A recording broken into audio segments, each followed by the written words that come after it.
ওম শান্তি। আজকের মুরলি 19শে জানুয়ারি 2024। বাপ দাদা মধুবন। মিষ্টি বাচ্চারা সর্বদা আনন্দে থাক, আর অন্যদেরকেও আনন্দ দাও। এটাই হলো সকলের ওপর কৃপা করা। কাউকে সঠিক পথের সন্ধান বলে দেওয়াই হলো সবথেকে বড় পুণ্যের কাজ। প্রশ্ন: সর্বদা খুশ মেজাজে থাকতে পারে কে? খুশ মেজাজে থাকার উপায় কি? উত্তর: যে জ্ঞানের ক্ষেত্রে খুব সুপটু, যে গল্পের মতো করে ড্রামাকে বুঝেছে এবং মনন চিন্তন করে, সেই সর্বদা খুশিতে থাকতে পারে। খুশিতে থাকার জন্য সর্বদা বাবার শ্রীমত অনুসারে চলতে হবে। নিজেকে আত্মারূপে নিশ্চয় করো এবং বাবা যেগুলো বোঝান সেগুলো খুব ভালো করে মন্থন করো। বিচার সাগর মন্থন করতে করতে মেজাজ খুশিতে ভরপুর হয়ে যাবে। ওম শান্তি। আত্মাদের পিতা তার আত্মারূপী বাচ্চাদের সাথে আন্তরিক বার্তালাপ রোরিয়ান করছেন। বাচ্চারা জানে যে আমাদের পিতা তো একজনই, তিনি আমাদেরকে শিক্ষা দেন। শিক্ষকের কাজই হলো শিক্ষা প্রদান করা। গুরুর কাজ হলো জীবনের লক্ষ্য বলে দেওয়া। বাচ্চারা সেই লক্ষ্যকে বুঝতে পেরেছে। মুক্তি, জীবন মুক্তি প্রাপ্তির জন্য স্মরণের যাত্রা করা অত্যাবশ্যক। দুটোই খুব সহজ। 84 জন্মের চক্র বুদ্ধিতে আবর্তিত হয়, এটা স্মরণে রাখতে হবে। এবং এখন আমাদের 84 জন্মের চক্র সম্পূর্ণ হয়েছে, এখন ফেরত যেতে হবে। কিন্তু পাপাত্মারা তো মুক্তি, জীবন মুক্তিতে যেতে পারবে না। এইরকমভাবে বিচার সাগর মন্থন করতে হবে। যে করবে সেই ফল পাবে। যে নিজেও খুশিতে থাকবে আর অন্যকেও খুশিতে রাখবে। অন্যদেরকে রাস্তা বলে দিয়ে তাদের কল্যাণ করতে হবে। তোমরা বাচ্চারা জানো যে এটা হলো পুরুষোত্তম সঙ্গম যুগ। এই কথাটা কারো কারো মনে থাকে, কারো কারো থাকে না, ভুলে যায়। এই কথাটা মনে থাকলেই খুশির পারদ ঊর্ধ্বমুখী হবে। বাবা, শিক্ষক এবং সদ্গুরু রূপে মনে থাকলে খুশির পাড়া ঊর্ধ্বমুখী হবে। কিন্তু চলতে চলতে অনেক দ্বিধা দ্বন্দ্ব এসে যায়। যেমন পাহাড়ে চড়ার সময় উপরে নিচে করে উঠতে হয়, বাচ্চাদেরও সেরকম অবস্থা হয়। কেউ অনেক ওপরে ওঠার পরেও এমনভাবে পড়ে যায় যে আগের থেকে আরও নিচে নেমে যায়। তাদের সমস্ত উপার্জন নষ্ট হয়ে যায়। যতই দান পুণ্য করো না কেন, যদি পুণ্যকর্ম করতে করতে পাপ কর্ম করা শুরু করে দাও, তাহলে সমস্ত পুণ্যকর্ম নষ্ট হয়ে যাবে। সব থেকে বড় পুণ্য বাবাকে স্মরণ করা। স্মরণের দ্বারাই পূর্ণ আত্মা হতে পারবে। যদি সঙ্গদোষের প্রভাবে সেই ভুল কর্মই করতে থাকো, তাহলে আগের থেকে আরও নিচে নেমে যাবে। তখন সেই আমার জমার খাতা থাকবে না, নষ্ট হয়ে যাবে। পাপকর্ম করলে সেটা নষ্ট হয়ে যায়। পাপের পরিমাণ 100 গুণ হয়ে যাবে। তখনই কি হবে? আরও বেশি ক্ষতি হয়ে যাবে। পাপের মধ্যে আবার কোনোটা বড়, কোনোটা ছোট হয়। কাম বিকার হলো সব থেকে বড় পাপ। তারপরে রয়েছে ক্রোধ, ক্রোধের পরে লোভ। কাম বিকারে বশীভূত হয়ে সমস্ত সঞ্চয় নষ্ট হয়ে যায়। লাভের পরিবর্তে লোকসান হয়ে যায়। সদ্গুরুর নিন্দুক কোথাও টিকতে পারে না। বাবার বাচ্চা হয়েও ছেড়ে চলে যায়। কারণ কি? অধিকাংশ ক্ষেত্রে কাম বিকারের আঘাত লাগার কারণেই এই রকম হয়। এটা খুব বড় শত্রু। এর কুশেই পুতলিকে পোড়ানো হয়। ক্রোধ কিংবা লোভের কুশের পুতুল বানানো হয় না। কাম বিকারের উপরে সম্পূর্ণ বিজয়ী হলেই জগৎ জিত হবে। মানুষ ভগবানের উদ্দেশ্যে আহ্বান করে বলে, আমরা রাবণের রাজত্বে পতিত হয়ে গেছি, তুমি এসে আমাদেরকে পবিত্র বানাও। মানুষ গিয়ে তো থাকে পতিত পাবন বলে। হে পতিতদের পবিত্র করতে সক্ষম সকল সীতাদের রাম, তুমি এসো। কিন্তু এই কথাটির অর্থ বুঝতে পারে না। এটাও জানে যে বাবা অবশ্যই নতুন দুনিয়া স্থাপন করতে আসবেন, কিন্তু অনেকটা সময় দিয়ে দেওয়ার কারণে মানুষ ঘন অন্ধকারে ডুবে গেছে। জ্ঞান আর বিজ্ঞান রয়েছে না। ভক্তি হলো অজ্ঞানতা। যার পূজা করে তার সম্বন্ধে কিছুই জানে না, তাহলে তার কাছে পৌঁছাবে কিভাবে? তাই এত দান পুণ্য সব নিষ্ফল হয়ে যায়। হয়তো অল্পকালের জন্য কাকবিষ্টা সমান সুখ পাওয়া যায়, কিন্তু বাকিটা কেবল দুঃখ আর দুঃখ। বাবা এখন বলছেন, তুমি যদি কেবল আমাকেই স্মরণ করো তাহলে তোমার সকল দুঃখ দূর হয়ে যাবে।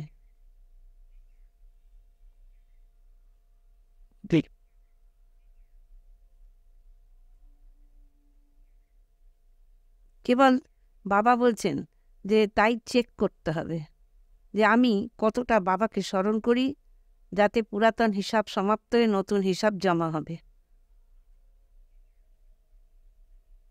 কেউ কেউ তো কিছুই জমা করে না, সব কিছু স্মরণের ওপরই নির্ভরশীল। স্মরণ না করলে পাপ ভস্য হবে কিভাবে? জন্মান্তরের অনেক পাপ জমা আছে। কেবল এই একটা জন্মের কাহিনী, জীবন কাহিনী বলে দিলেই জন্মান্তরের পাপ কেটে যাবে না, শুধু এই জন্মের বোঝাটা হালকা হয়ে যায়। তাই অনেক পরিশ্রম করতে হবে। যোগের দ্বারাই এতগুলো জন্মের হিসাবপত্র মিটবে। বিচার করতে হবে যে আমি কতটা যোগ করি। আমার কি সত্যযুগের আদিতে জন্ম হওয়া সম্ভব? যে অনেক পুরুষার্থ করবে সেই সত্যযুগের আদিতে জন্ম নেবে, সে কখনো লুকিয়ে থাকবে না। সবাই তো সত্যযুগে আসতে পারবে না, পরের দিকে এসে অল্প পথ পাবে। যদি আগে আসে তাহলে চাকর হবে। এই কথাগুলো তো খুব সহজেই বোঝা যায়। তাই বাবাকে খুব ভালোভাবে স্মরণ করতে হবে। তোমরা জানো যে আমরা নতুন দুনিয়াতে বিশ্বের মালিক হওয়ার জন্য এসেছি। যে বেশি স্মরণ করবে সেই অবশ্যই খুশিতে থাকবে। যদি রাজা হতে চাও তাহলে প্রজাও তৈরি করতে হবে, না হলে কীভাবে বুঝবে যে আমি রাজা হব? যে সেন্টার খোলার নিমিত্ত হয়, সেবা করে, তারই উপার্জন হয়, আর তারও অনেক লাভ হয়, সেও তার পুরস্কার পেয়ে যায়। কেউ কেউ তো 3-4টে সেন্টার খোলার নিমিত্ত হয়, যে যতটা করে সেই অনুসারে প্রত্যেকেই অংশীদার হয়। সবাই মিলে কাঁধে করে এই মায়াবী দুঃখের বোঝাকে সরাচ্ছে। তাই সকলেই পুরস্কার পাবে। যে অনেককে আস্থা বলে দিচ্ছে, অনেক পরিশ্রম করছে, সে তো উঁচু পদ পাবেই। সে খুব খুশিতে থাকবে, নিজের অন্তরেই জানে যে আমি কতজনকে রাস্তা বলেছি, কতজনকে উদ্ধার করেছি। সব কিছু করার এটাই তো প্রকৃত সময়। খাওয়া দাওয়া বন্দোবস্ত তো সকলেরই হয়ে যায়। অনেকে আছেন যারা অন্য কোনো কাজ করে না, যেমন মাম্মা কত সেবা করেছেন, সেবার দ্বারাই তো ওনার অনেক কল্যাণ হয়েছে। অনেক সেবা করতে হবে, যোগের দ্বারাও সেবা হয়, অনেক ডিপ গভীর ডাইরেকশন প্রাপ্ত হয়। ভবিষ্যতে আরও অনেক পয়েন্ট বেরোবে, দিনে দিনে আরও উন্নতি হবে, নতুন নতুন পয়েন্ট বেরিয়ে আসবে। যে সেবাতে নিযুক্ত থাকে সেই সঙ্গে সঙ্গে বুঝতে পেরে যায়। যে সেবা করে না তার বুদ্ধিতে কিছুই বসবে না। বিন্দুরূপকে কিভাবে বোঝাবো বা কিভাবে বুঝবে? তোমরা কাউকে জিজ্ঞেস করো যে আত্মা কত বড়, আত্মার দেশকাল জিজ্ঞাসা করলে কিছুই উঠতে পারে না। দুনিয়ার মানুষ পরমাত্মার নাম রূপ দেশ কালের ব্যাপারে জিজ্ঞাসা করে, তোমরা আত্মার ব্যাপারে জিজ্ঞাসা করতে পারবে? কারণ ওরা সংশয় প্রকাশ করবে। কেউ এই ব্যাপারগুলো জানে না। আত্মা এত ছোট বিন্দু, কিন্তু তার মধ্যে সমস্ত পার্ট ভরা আছে। এখানেও অনেক আছে যারা আত্মা এবং পরমাত্মার ব্যাপারে জানেই না, কেবল বিকারগুলো থেকে সন্ন্যাস গ্রহণ করেছে, সেটাও অনেক। সন্ন্যাসীদের ধর্ম আলাদা। এই জ্ঞান কেবল তোমাদের জন্যেই। বাবা বোঝাচ্ছেন তোমরা পবিত্র ছিলে, তারপর অপবিত্র হয়ে গেছো, এখন পুনরায় পবিত্র হতে হবে। তোমরাই 84 জন্মের চক্র ঘোরাও। দুনিয়ার মানুষ দিন রাতের মধ্যে কত পার্থক্য! কোনো মানুষ যতই নিজেকে বেদশাস্ত্রের অথরিটি মনে করুক না কেন, আসলে তো কিছুই জানে না। তোমরা এখন জানতে পেরেছ, তোমাদের মধ্যেও বিভিন্ন ক্রম রয়েছে, ভুলে যাওয়ার জন্যই খুশি থাকে না। না হলে তো অপার খুশি হওয়া উচিত। বাবার কাছ থেকে তোমরা এইরকম উত্তরাধিকার পাচ্ছ। বাবা সাক্ষাৎকারও করান, কিন্তু সাক্ষাৎকার হওয়ার পরেও যদি শ্রীমত অনুসারে না চলো তাহলে তো কোনো লাভ নেই। দুঃখের সময় বাবাকে স্মরণ করে। বাবাকে লিবারেটর অর্থাৎ মুক্তিদাতা, রাম, প্রভু ইত্যাদি বলে, কিন্তু তিনি আসলে কে সেটাই জানে না। ভক্তি মার্গে কেউই এরকম শিক্ষা দেয়নি যে নিজেকে আত্মা অনুভব করে বাবাকে স্মরণ করো, কখনোই না। যদি কেউ এরকম শিক্ষা দিতেও তাহলে তো সেটা পরম্পরা চলেই আসতো, তাই না? ভক্তি তো এইভাবেই চলে এসেছে। ভক্তি অনেক রকমের, কিন্তু জ্ঞান কেবল একটাই। মানুষ মনে করে ভক্তির দ্বারা ভগবানকে পাওয়া যাবে, কিন্তু কিভাবে পাওয়া যাবে, কি করে পাওয়া যাবে, এরকম জানে না। কবে থেকে ভক্তি শুরু হয়েছে, কে সব থেকে বেশি ভক্তি করেছে, সব কিছুই জানে না। আমরা কি আরও 40,000 বছর ধরে এরম ভক্তি করব? একদিকে দুনিয়ার মানুষ ভক্তি করছে আর অন্যদিকে তোমরা জ্ঞান পাচ্ছ। মানুষকে বোঝানোর জন্য কতই না পরিশ্রম করতে হয়। তোমরা তো এত প্রদর্শনী করো, কিন্তু তা সত্ত্বেও কোটির মধ্যে কয়েকজন উঠে আসে।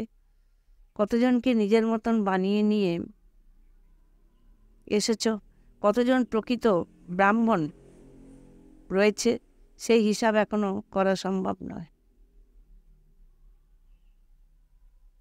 অনেক মিথ্যাবাদী বাচ্চাও রয়েছে। দুনিয়ার ব্রাহ্মণরা কত কথা শোনায়, এখানে বাবা গীতার কথা শোনান। বাবা যেগুলো শোনান সেগুলো আবার তোমরা শোনো। সত্যিকারের গীতা শোনানো তার বাচ্চাদের কর্তব্যের মধ্যে পড়ে।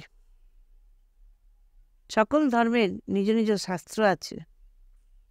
বাস্তবে যত শাস্ত্র রয়েছে সবই ভক্তিমার্গের সামগ্রী। কেবল গীতাই হলো জ্ঞানের পুস্তক। গীতা হলো মাতা পিতা। বাবা এসেই সকলের সদ্গতি করেন। মানুষ তো এইরকম বাবারও নিন্দা করে। আসলে শিব বাবার জয়ন্তী হলো হিরে তুল্য। সর্বোচ্চ ভগবানই হলেন সকলের সদ্গতি দাতা। অন্য কারোর মহিমা কিভাবে হওয়া সম্ভব? হয়তো দেবতাদের মহিমা করা হয়, কিন্তু বাবাই তো দেবতাদেরকে এইরকমই তো বানান। অন্যদিকে যেমন আমাদের কনস্ট্রাকশন নির্মাণ চলছে, তেমনি অন্যদিকে ডিস্ট্রাকশন ধ্বংস কাজও চলছে। অনেকেই আছে যারা কাউকে বোঝাতে পারে না তারা স্থূল সেবা করুক। মিলিটারিতে যেরকম কাজের সব রকম কাজের লোক থাকে, যে অশিক্ষিত তাকে একজন শিক্ষিত ব্যক্তির সামনে অবশ্যই মাথা নোয়াতে হবে। মাম্মা বাবা সব কিছু করেন, সেটা দেখে শেখো। তোমরাও বুঝতে পারো যে কারা কারা অনন্য বাচ্চা। বাবাকে জিজ্ঞেস করলেও বাবাই বলে দেবেন যে অমুককে ফলো করো। যে নিজে সার্ভিসেবল নয় সে অন্যকে কিভাবে শেখাবে? সে তো আরও অনেক সময় নষ্ট করবে। বাবা বোঝাচ্ছেন যদি নিজের উন্নতি করতে চাও তাহলে সেটা এখানেই করতে পারবে।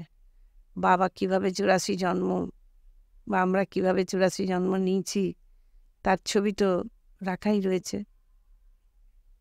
যদি নিজে বুঝতে পেরেছো তাহলে অন্যকেও বোঝাও। কত সহজ জ্ঞান বা বিষয়, আমাদেরকে এরকম হতে হবে। গতকাল পর্যন্ত এদের পুজো করতাম, কিন্তু আজকে আর করি না। নলেজ প্রাপ্ত হয়েছে। এইরকম অনেকে এসে নলেজ নেবে। তোমরা যত বেশি সেন্টার খুঁজবে তত অনেক আত্মা এসে বুঝবে। এইসব কথা শুনে তাদের খুশির পারত ঊর্ধ্বগামী হবে। নর থেকে নারায়ণ হতে হবে, এটাই হলো সত্যিকারের সত্যনারায়ণ কথা। ভক্তির দ্বারা তো অধঃপতন হয়। জ্ঞান আসলে কি সেটা এরা জানেই না। অসীম জগতের বাবা এখন তোমাদেরকে যথাযথভাবে বোঝাচ্ছেন। বাবা বোঝাচ্ছেন আমি তো কালকেই তোমাদের রাজত্ব দিয়েছিলাম, সেই রাজত্ব কোথায় গেল? এটা তোমরাই জানো। এটাই হলো খেলা। কেবল বাবাই এই খেলার পুরনো রহস্য বলতে পারেন।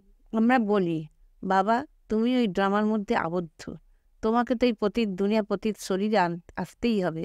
মানুষ ঈশ্বরের অনেক মহিমা করে। বাচ্চারা বলছে বাবা আমরা তোমাকেই দেখেছি, তাই আমাদেরকে এই পথিক থেকে পবিত্র করার জন্য, অর্থাৎ আমাদের সেবা করার জন্য তোমাকে আসতেই হবে। প্রতি কল্পেই এইরকমই আমাদেরকে দেবতা বানিয়ে তুমি চলে যাও। এটা কেন একটা গল্পের মতন? এটা যেন একটা গল্পের মতন, যে খুব হুঁশিয়ার তার কাছে তো এই একটা গল্প, এই একটা গল্পের মতনই। বাচ্চারা, তোমাদের সর্বদা খোশ মেজাজে থাকতে হবে। বাবাও তো ড্রামানুসারে সেবাধারী হয়েছেন। বাবা বলছেন, আমার শ্রীমত অনুসরণ করো, নিজেকে আত্মা নিশ্চয় করো, দেহ অভিমান ত্যাগ করো, নতুন দুনিয়াতে তোমরা নতুন শরীর পাবে। বাবা যেমন শিক্ষা দিচ্ছেন সেগুলোকে ভালোভাবে মন্থন করো। বুদ্ধির দ্বারা তোমরা বুঝতে পেরেছো যে আমরা এইরকম হওয়ার জন্যই এসেছি। এম অবজেক্ট তো তোমাদের সামনেই রয়েছে। ভগবান উবাচ হলেও দুনিয়ার মানুষ হয়, ভগবানকে মানুষ বলে দেয়, নয়তো নিরাকার বলে দেয়। তোমরা আত্মারা হলে নিরাকার, শরীর ধারণ করে ভূমিকা পালন করছো। বাবাও তার পার্ট প্লে করছেন। যে ভালোভাবে সেবা করবে সেই নিশ্চিত হবে যে আমি অবশ্যই মালার দানা হব। নর থেকে নারায়ণ হতে হবে। ফেল হলে অটোমেটিক্যালি রাম সীতা হয়ে যাবে। যেহেতু স্বয়ং ভগবান পড়াচ্ছেন, তাই ভালোভাবে পড়তেই হবে। কিন্তু মায়া অনেক বিরোধিতা করে, অনেক বিপত্তি নিয়ে আসে। আচ্ছা, মিষ্টি মিষ্টি হারানিধি বাচ্চাদের প্রতি মাতা পিতা বাপ দাদার স্মরণে স্নেহ সুমন আর সুপ্রভাত। আত্মাদের পিতা আত্মারূপী বাচ্চাদেরকে জানাচ্ছেন নমস্কার। ধারণার জন্য মুখ্য সার 1 নম্বর, বিচার সাগর মন্থন করে অসীম খুশিতে থাকতে হবে। অন্যদেরকেও রাস্তা বলে দিয়ে তাদের কল্যাণ করতে হবে। সঙ্গ দোষের প্রভাবে প্রভাবিত হয়ে কোনো খারাপ কর্ম করা উচিত নয়। 2 নম্বর, মায়ার দুঃখের বোঝাকে সরানোর জন্য মিলিতভাবে প্রচেষ্টা করতে হবে। সেন্টার খোলার মাধ্যমে অনেকের কল্যাণ নিমিত্ত হতে হবে। বরদান, নিজের বাণীর ভ্যালুকে বুঝে তার ইকোনমি করে মহান আত্মা ভাব। যেমন মহান আত্মাদের ক্ষেত্রে বলা হয় সত্য বচন মহারাজ, সেরকম তোমাদের বাণীও সদা সত্য বচন। যেমন মহান আত্মাদের ক্ষেত্রে বলা হয় ব্রাহ্মণ কোনো না কোনো প্রাপ্তি করানোর বচন হবে। ব্রাহ্মণদের মুখ থেকে কখনো কাউকে অভিশাপ দেওয়ার কথা নির্গত হওয়া উচিত নয়। সেই জন্য যুক্তিযুক্ত কথা বলো আর কাজের কথা বলো, কথার ভ্যালু বোঝো। শুভ শব্দ, মুখ সুখ প্রদানকারী শব্দ উচ্চারণ করো। হাসি ঠাট্টার কথা বলো না, বাণীর ইকোনমি করো, তবেই মহান আত্মা হয়ে উঠবে। স্লোগান, যদি শ্রীমতের হাত সদা সাথে থাকে তাহলে সমগ্র যুগ হাতে হাত দিয়ে চলতে থাকবে। অব্যক্ত সাইলেন্স দ্বারা ডবল লাইট ফরিস্তা স্থিতির অনুভব করো। যেমনভাবে লাইটের বিদ্যুতের কানেকশনের দ্বারা বড় বড় মেশিন চলে, ঠিক তেমনভাবে তোমরাও সকলে কর্ম করার সময় কানেকশনের আধারে নিজেও ডবল লাইট হয়ে চলতে থাকো। যেখানে ডবল লাইট স্থিতি বর্তমান, সেখানে মেহান্নত আর মুশকিল এই শব্দ সমাপ্ত হয়ে যায়। আমিত্ব ভাবকে সমাপ্ত করে ট্রাস্টির ভাব এবং ঈশ্বরীয় সেবার ভাবনা থাকলে তবে ডবল লাইট হয়ে যাবে। ওম শান্তি।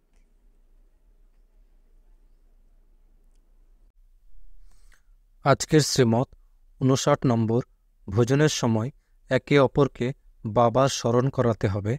দিব্যগুণ 59 নম্বর, সাবধানী। অবগুণ 59 নম্বর, জটিলতা।